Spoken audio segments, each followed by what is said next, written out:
Moon walk திரைப்படத்தோட audio லான்ச்ல தான் நம்ம இருக்கோம். நம்மளோட ஏஆர் ரஹ்மான் சார் நினைச்சிருக்காங்க. வணக்கம் சார், எப்படி இருக்கீங்க? வணக்கம், நல்லா இருக்கேன். எல்லாருக்கும் happy new year. Thank you so much sir.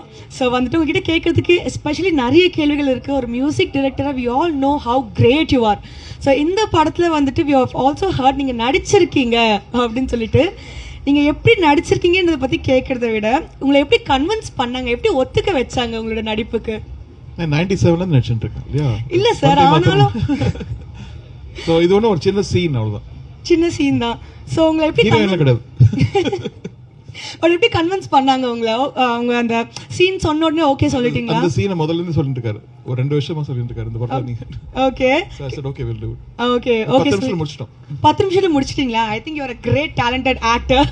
So okay fine. So நடிப்புக்கு ஓகே சொல்லிட்டீங்க, சீனோ பிரில்லியண்டா பெர்ஃபார்ம் பண்ணிட்டீங்க. அண்ட் டான்ஸ் சீக்வென்ஸ் ஒரு ஃபுல் பார்ட்ல வந்துட்டு உங்களோட நாங்க கேமியோ பெர்ஃபார்மன்ஸ்ல பார்த்திருப்போம். அழகா வரீங்க, கியூட்டா போஸ்ட் பண்ணுவீங்க. பட் இதுல வந்துட்டு நீங்க டான்ஸ் ஆடி இருக்கீங்க அப்படின்னு சொல்லிட்டு ஒரு ரூம் இதுலயும் அழகா கேமியோ பெர்ஃபார்மன்ஸ் தான் பண்ணி வச்சிருக்கீங்களா நீங்க? ஸ்வீதன். ஸோ மனோஜ் சார் ஃபர்ஸ்ட் இந்த கதையை பற்றி உங்ககிட்ட சொல்லும்போது உங்களுக்கு மைண்டில் வந்த ஒரு விஷயம்னா என்னன்னு சொல்லுங்க. What made you take up this project?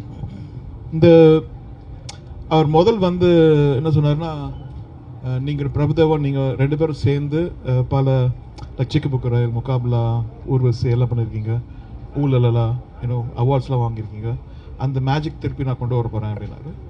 I thought nobody ever thought about that. First time வந்து he came out of the way, he believed in it. அந்த நம்பிக்கையை வந்து நான் ரெஸ்பெக்ட் பண்ணி இந்த படம் பண்ணேன்.